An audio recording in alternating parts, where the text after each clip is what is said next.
e eu vou passar de imediato aí para o Marino. Marino, ele é secretário geral, regional da Industrial, né, para América Latina e Caribe. Por favor, Marino. Boa tarde, bom dia, Franzói, bom dia, companheiras e companheiros. É um prazer estar aqui com os companheiros do Brasil fazendo esse debate e também com a companheira Monserrat e o companheiro de Comissões Obreiras, Vicente, um prazer. E Franzói, de tantos tempos e lutas e negociações coletivas dos metalúrgicos do Rio Grande do Sul, um prazer também estar aqui, companheiros do Diese, companheiro do Franzói. Penso que Monserrat e Vicente já colocaram várias questões que são parte desse debate, é um debate muito amplo. Eu vou tentar falar um pouco mais a partir da nossa experiência na América Latina e da Industrial.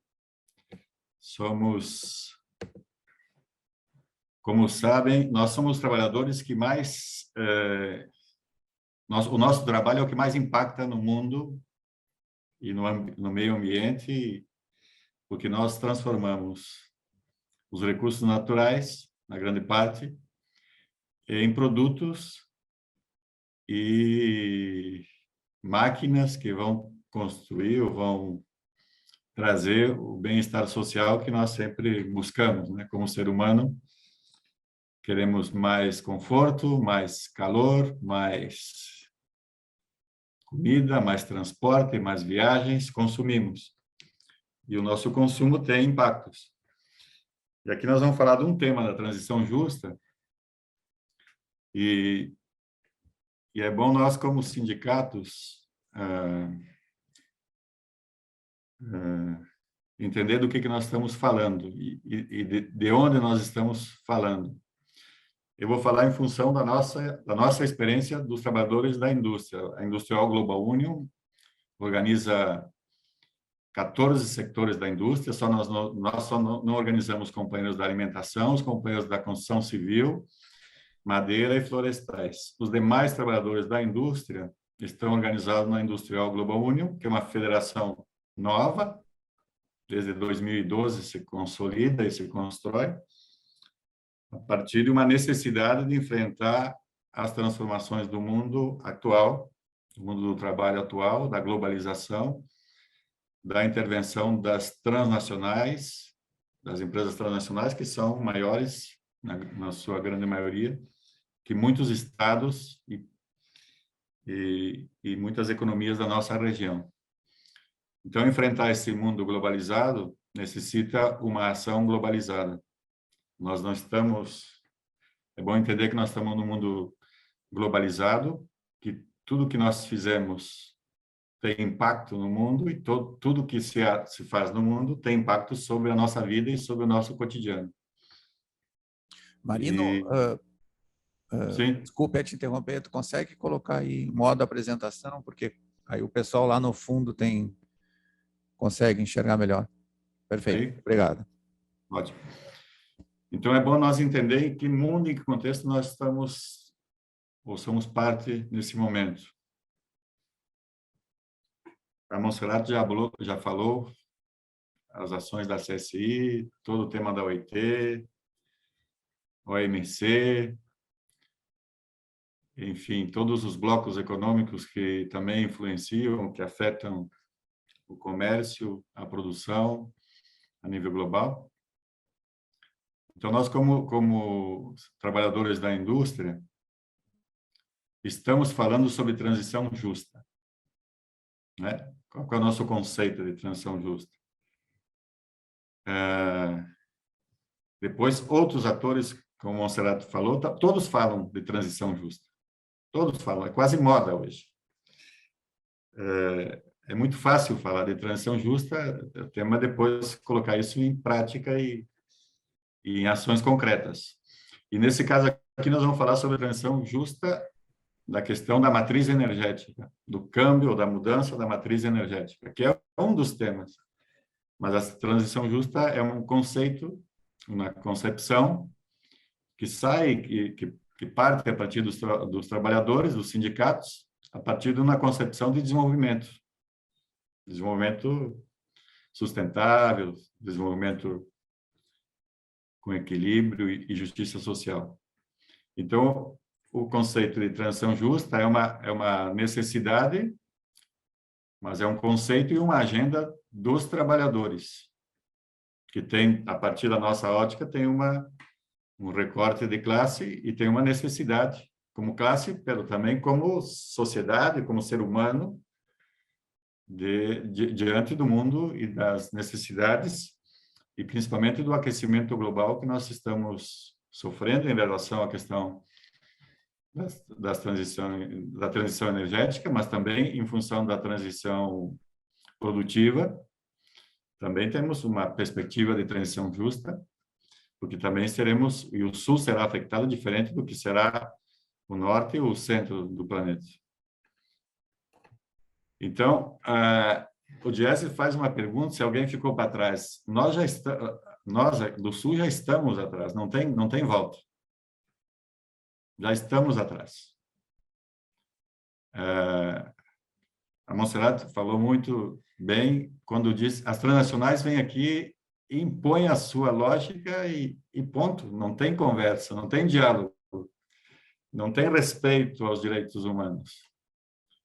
E impõe sobre os trabalhadores, sobre os governos, sobre a sociedade. São empresas que têm poder, têm dinheiro, nós precisamos e necessitamos comer, trabalhar, e a promessa de trazer inversão, trazer investimento e buscar se inserir na cadeia global de produção, faz com que aconteça o que nós conhecemos como a subasta global, ou o leilão global, em português, aonde os mais pobres se submetem. Então, quando falamos sobre transição justa, os empresários falam da sua perspectiva. Querem uma transição justa, querem se adequar para se manter no mercado. Quando falamos do mercado, o mercado impõe a sua lógica. Por exemplo, a transição energética no Chile, quem está definindo a transição energética no Chile? O mercado, as transnacionais. O governo não tem nenhuma influência. E quem está definindo e quem está dentro do mercado, os chineses estão dominando qual vai ser a produção, a matriz energética do Chile, a partir também das demandas das transnacionais que estão explorando as reservas naturais do Chile. Se nós vamos para a Colômbia, vamos para o México. Quem está definindo a matriz? Quem definiu a matriz energética do México? Foi o México ou foi os Estados Unidos? Está claríssimo, foi os Estados Unidos. Alguns meses atrás, tivemos uma crise onde as maquilas, as empresas que trabalham no norte do México, tiveram que parar porque o México não mandou gás os Estados Unidos não mandou gás para o México, e a matriz energética do México depende do gás dos Estados Unidos. 60% da energia produzida no México, com o livre mercado, com as privatizações, o México hoje é totalmente dependente dos Estados Unidos, da energia produzida, do preço definido pelo mercado internacional, definido pelos Estados Unidos. Então, quando o governo vai pensar, nós vamos pensar política industrial, política de desenvolvimento, você tem que pensar em energia, que é um custo, e sem energia não tem produção. Mas também, se não tem indústria, não tem necessidade de energia. Mas estão aclopadas, você precisa desenvolver, você precisa de energia. Então, é uma questão estratégica também para a questão do desenvolvimento, a questão da energia. Mas se você deixa o mercado especulativo, financeiro, determinar qual vai ser a matriz energética do teu país, primeiro vamos ver se vamos conseguir, com isso, ter transição justa e uma transição energética que seja ambientalmente sustentável. Eu não creio que o mercado consiga garantir esse equilíbrio. Esse é um desafio. Quando nós entregamos, os governos entregam ao mercado e ao capital qual vai ser o modelo energético dos nossos países da América Latina, nós já sabemos qual é o resultado. Já conhecemos. Então, nós temos que ver sempre de quem estamos falando. O Brasil, por exemplo, agora é um exemplo concreto. Entregou para o Musk a questão ambiental. Ele vai resolver o problema ambiental, o problema do desmatamento na Amazônia. Privatizamos a nossa, mais do que a questão ambiental, privatizamos o controle do nosso Estado. Hoje, o controle da Amazônia vai ser feito por uma empresa transnacional, privada, que vai ter informação, ter conhecimento e que vai vender essas informações no mercado internacional, ganhar dinheiro, e ainda nós vamos pagar para isso. Então, que tipo de transição ambiental ou energética nós vamos ter quando delegamos ao setor privado esse processo? E nós tivemos conversando nos últimos anos na América Latina, desde a industrial, e no Brasil é a mesma coisa. O mercado está definindo se vamos ter mais produção energética a partir das energias renováveis, a eólica ou não. Quando o Brasil começa a privatizar a Petrobras e nós começamos a levar o nosso petróleo para refinar nos Estados Unidos e trazer de volta para o Brasil, que sustentabilidade ambiental tem esta política? Nós transportar o nosso petróleo até os Estados Unidos para depois voltar para nós consumir esse petróleo quando nós temos refinarias no Brasil e nós estamos levando ao outro extremo do continente para fazer. Então, ambientalmente já é um problema isso. Economicamente é um problema porque nos torna dependente e o custo também implica para o nosso desenvolvimento. Bom, a nossa experiência da América Latina, os nossos sindicatos da indústria, a maioria dos nossos sindicatos, nós, quando intervimos em algum processo, a gente busca pensar a política industrial muito voltada ao nosso setor. Mobilidade, temos que fazer um debate sobre a viabilidade do setor industrial da mobilidade na América Latina. Se nós vamos ser incluídos, se não vamos ser incluídos, mas o tema energético muitas vezes não está colocado. Mas também é parte, ou deveria ser parte, da política de desenvolvimento e a política industrial. A nossa experiência, nós temos uma experiência dos mexicanos, que tentaram agora influenciar sobre a transição energética que o governo tentou e não conseguiu fazer, porque não tem maioria no Congresso, porque a maioria do Congresso é financiado pelas grandes... Os deputados, como no Brasil, são financiados pelas grandes transnacionais.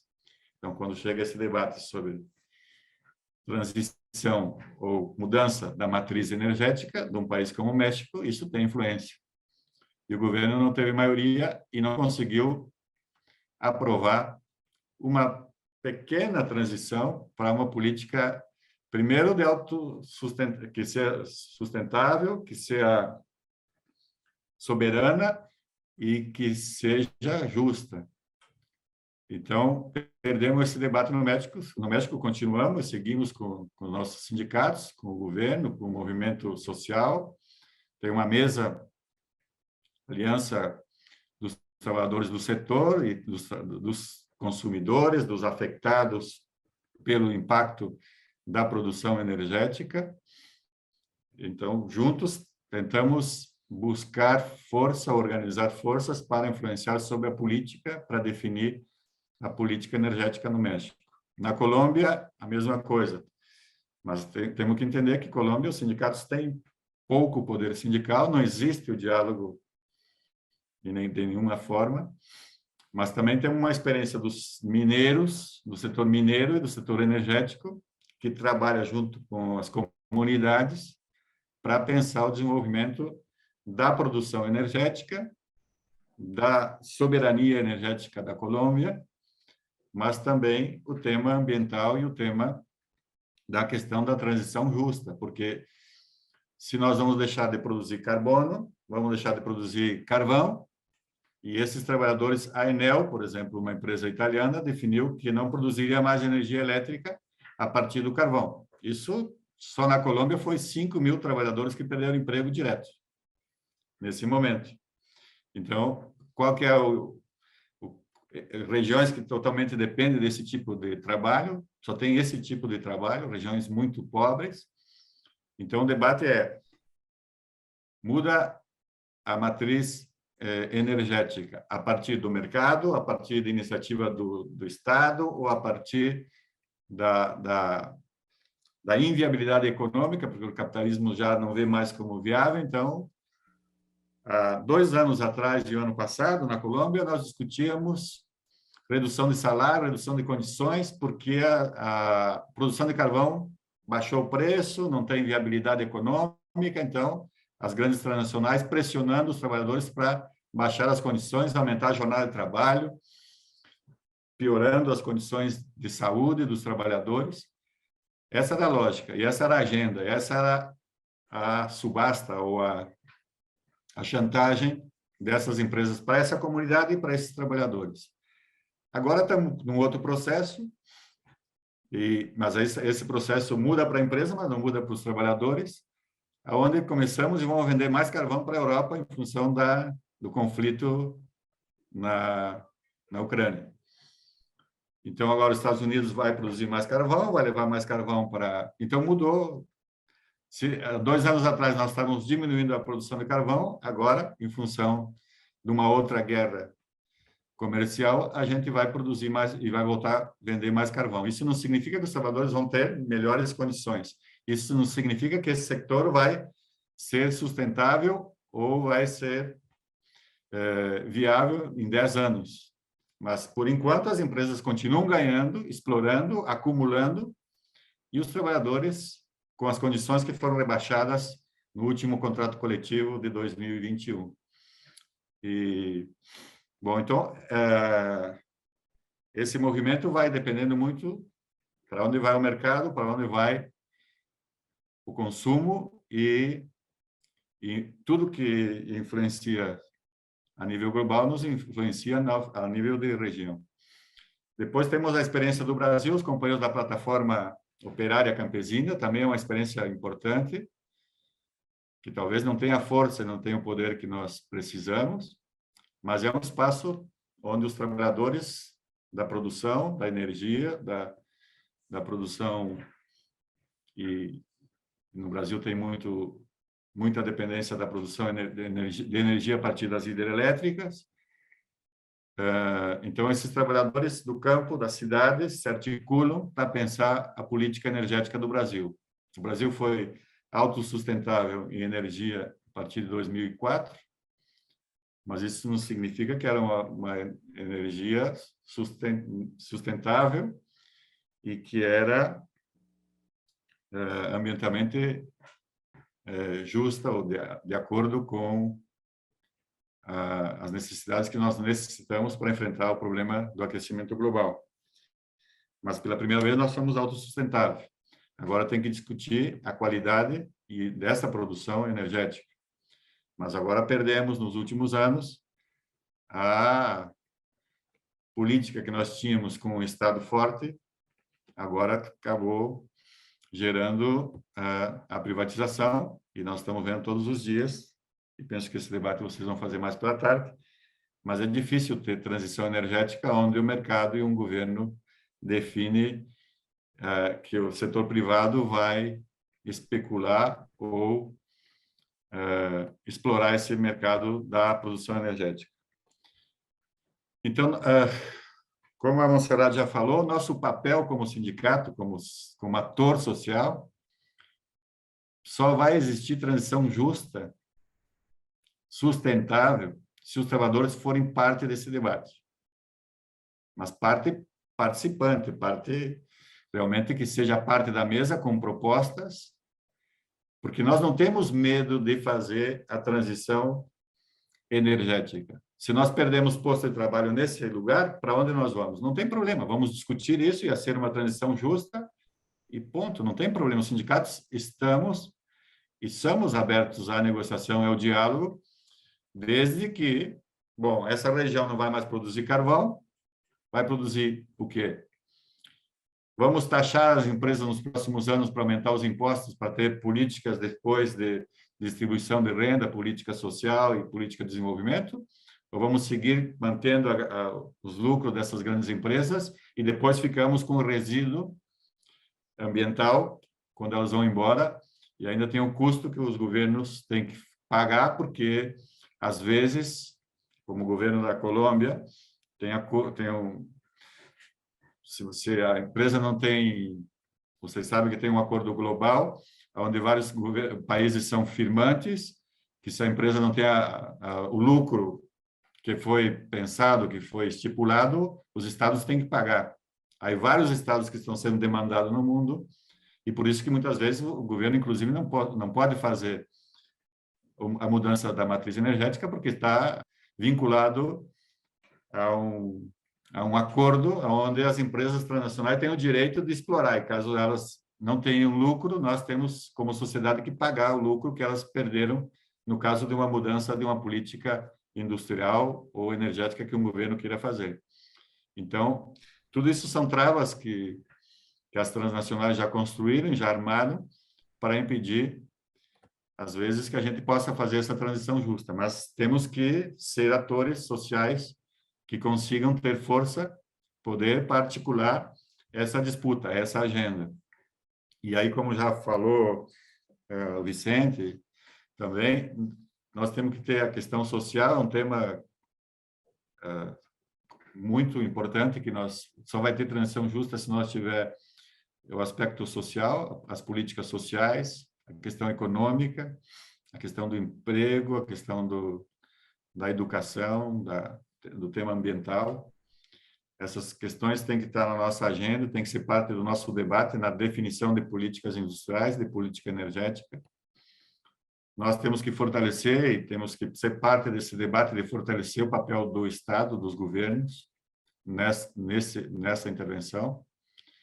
Sem o Estado, sem o governo forte, nós não vamos conseguir fazer a transição energética, a mudança da matriz energética para que seja sustentável e que tenha menos impacto no meio ambiente. Não tem indústria energética que não produza e não tenha impacto, mas nós podemos reduzir. Mas sem o Estado, o mercado não vai conseguir e trazer esse equilíbrio. As políticas têm que ser inclusivas, nós temos que cuidar da população, dos trabalhadores, da questão da juventude, mulheres, raça, indígenas, todas as populações que são afetadas, fixar metas de trabalho, de emprego, de eficiência, de redução da produção de carbono. Enfim, ela só vai ser sustentável se os trabalhadores forem parte. Se não forem parte, não tem como ser sustentável. E para ser parte, não basta só querer e ter na agenda. Nós precisamos também ter capacidade para elaborar propostas e ser um ator que realmente leve esse debate e consiga levar esse debate para os trabalhadores, para avançar junto, porque se nós não tivermos essa capacidade de mobilização, de convencimento junto aos trabalhadores, às comunidades, esse debate a gente perde, porque o interesse econômico e a pressão política das transnacionais é muito mais forte. Então, não tem... Aí é um desequilíbrio de forças, e é preciso construir esse equilíbrio. Os estados têm que fortalecer os sindicatos para esse debate. Nós precisamos muita investigação, elaboração, apoio técnico e também participação popular para fazer um equilíbrio dessa disputa. Então, para nós, o tema da mudança da matriz energética é um tema importante, da questão da sustentabilidade do planeta, da questão da sustentabilidade ambiental, não temos problema de fazer esse debate, desde que o Estado, os trabalhadores e os empresários desse setor estejam na mesa e nas mesmas condições para fazer esse debate. E esse debate é uma disputa que nós temos que fazer e nos preparar. Ninguém vai abrir ou dar espaço para os trabalhadores se nós não tivermos capacidade de pressão social, articulação social com outros atores.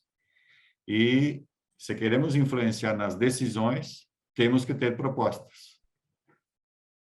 Defender as nossas propostas, que não é somente defender emprego a qualquer custo, mas também para não ter a subasta ou leilão por emprego, nós precisamos influenciar sobre as outras políticas também, porque trabalhadores com fome aceitam qualquer tipo de trabalho, aceitam que a empresa possa produzir de forma inadequada e que possa produzir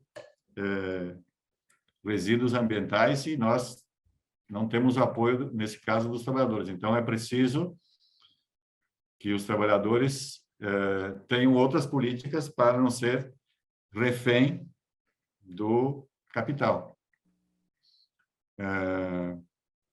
Nós precisamos, para isso, diminuir e precisamos recursos, diminuir a brecha fiscal, precisamos recursos.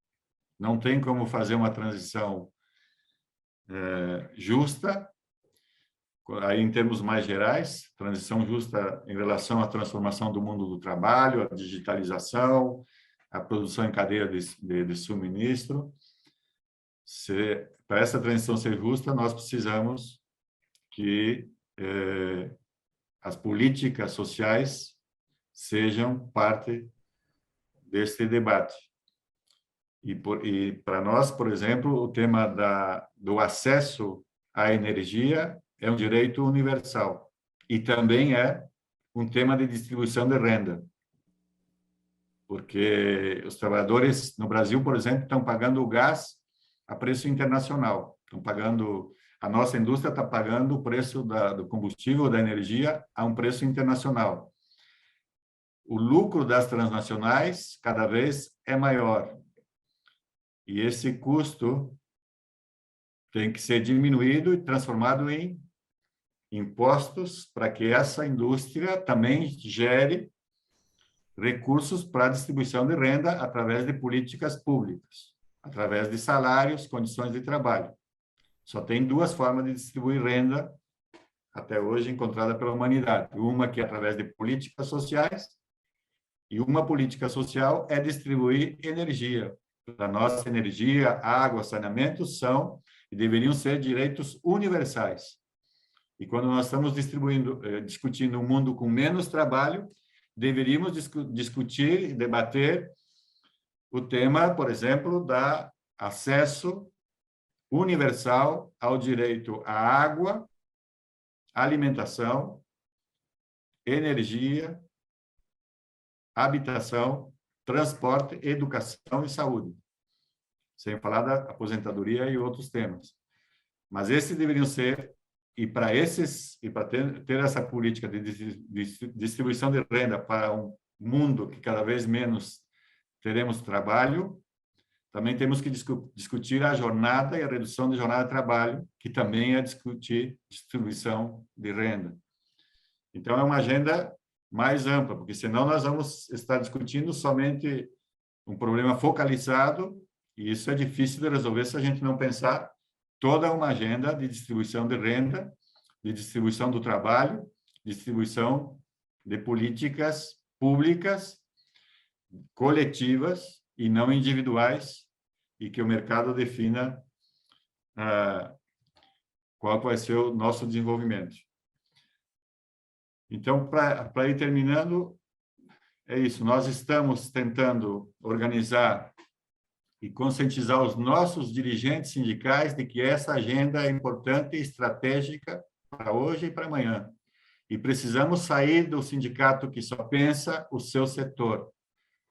Por isso, estamos tentando, na nossa região, dos 14 setores, organizar uma estratégia, uma visão, uma formação, uma capacitação dos dirigentes, para uma organização mais macro, chamamos os macrosectores. Então, por exemplo, o macrosector da mobilidade, o macrosector da energia, metais básicos e insumos básicos, o macrosector da indústria ligeira, para pensar um pouco mais macro, para pensar o desenvolvimento a partir da intervenção dos nossos sindicatos no debate de política de desenvolvimento, política industrial, política energética, a partir de uma concepção de transição justa.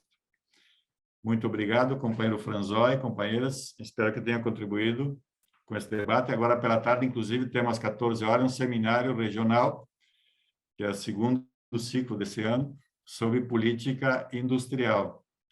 E vamos trazer os companheiros de Comissões Obreiras para também falar para nós, para a América Latina, de qual a experiência que os companheiros têm feito na Espanha para enfrentar o debate e estar na mesa do debate da política industrial, política de trabalho decente, política de desenvolvimento. Muito obrigado. Obrigado, Marino.